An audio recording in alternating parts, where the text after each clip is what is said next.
तो हम लोग पढ़ेंगे नीमा की दादी कहानी, ठीक ना। नीमा दोपहर में 2 बजे स्कूल से लौटती है।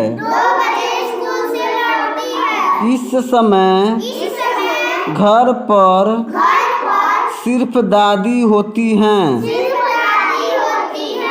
वे कहीं नहीं आती जाती हैं। जैसे तुम लोग 2 बजे छुट्टी पाते हो ना स्कूल से, उसी तरह से नीमा भी 2 बजे स्कूल से छूटती है और घर जब लौट के जाती है तो सिर्फ उसकी दादी घर पर होती हैं। वह कहीं आती जाती नहीं है। बात समझ में आया? अब आगे देखो क्या होता है। कभी बैठे बैठे सब्जी काट रही होती हैं। क्या करती हैं? अभी जब ये लौट के जाती है तो देखती है कि दादी कभी कभी सब्जी काट रही होती हैं बैठे बैठे। उनके घुटनों में दर्द रहता है, इसलिए कभी वे अपने घुटनों में तेल मल रही होती हैं। उन्हें नीमा का बहुत इंतजार होता है। जैसे नीमा जब जाती है छूट के तो दादी उसकी घर पर रहती हैं बस, और वह कहीं आती जाती नहीं है क्योंकि उनके घुटनों में दर्द रहता है। तो कभी सब्जी काटती हैं, कभी तेल लगाती हैं। वह नीमा का इंतज़ार करती हैं, उसकी दादी नीमा का इंतज़ार करती हैं। देखो यहाँ चित्र दिया है ना, उसमें उसकी दादी यहाँ तेल रखी है कटोरी में और एक तेल का शीशी है और अपने घुटने में लगा रही हैं। अब आगे देखो। नीमा रोज खाना खाते खाते स्कूल की बातें सुनाती है।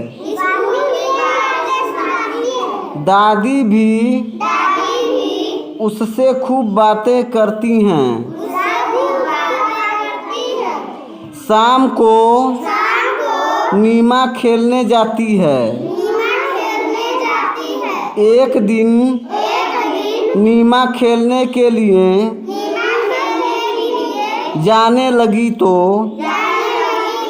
दादी बोली, नीमा थोड़ी देर बैठ जा। क्यों? नीमा पलटकर बोली, मेरा समय नहीं कटता। दादी बोली। अब देखो दादी, उसकी नीमा की दादी घर पे रहती हैं, कोई बोलने वाला नहीं रहता, बात करने वाला नहीं रहता है, उनका जो है मन नहीं लगता, इसलिए वह नीमा के लौटने का इंतज़ार करती हैं कि नीमा स्कूल से आएगी तो उससे कुछ बातें करेंगी, मन बहलेगा।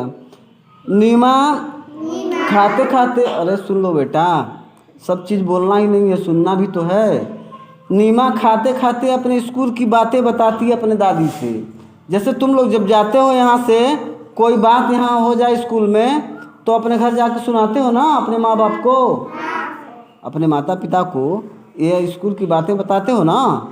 भाई बहन जो भी हो, जो स्कूल में नहीं पढ़ते, दूसरे स्कूल में पढ़ते हैं, तो वो अपने स्कूल की बातें बताते हैं, तुम लोग अपने स्कूल की बातें बताते हो, अपने माँ बाप को बताते हो ना।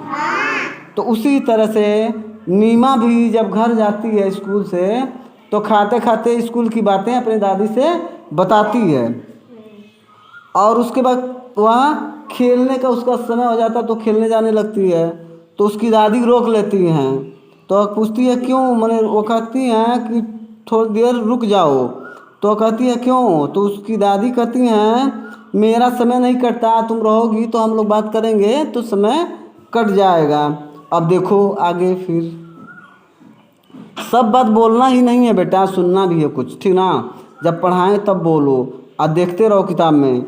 नीमा रुकी, फिर दौड़कर दादी की चप्पलें ले आई और बोली, दादी आप भी मेरे साथ खेलने चलिए। खेलने में समय बहुत जल्दी कटता है। मैं 5 बजे खेलने जाती हूँ, पर 10 मिनट में ही 6 बज जाते हैं। नीमा कहती है कि दादी आपका समय नहीं कटता है तो आप मेरे साथ खेलने चलिए, ठीक ना। मैं 5 बजे जाती हूँ, 10 मिनट में 6 बज जाता। जैसे खेलने में समय पता नहीं चलता कि कितना हो गया। जब तुम लोग खेलते हो तो तुम लोगों को भूख प्यास लगती है, नहीं लगती है। जब खेल बंद करते हो तब तुम्हें भूख लग जाती है। समय भी नहीं लगता तुम लोगों को, कितना बजा कितना नहीं बजा, इसका भी ख्याल नहीं रहता है।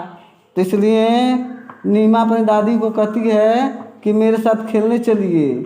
वहाँ 1 घंटा कब बीता, जैसे लगता है कि 10 ही मिनट में 1 घंटा बीत गया। कहती है ना कि मैं 5 बजे जाती हूँ, 10 मिनट में 6 बज जाते हैं। उसके कहने का मतलब यही है कि बहुत जल्दी समय कट जाता है, ठीक ना। अब देखो आगे, फिर आगे देखते हैं बेटा।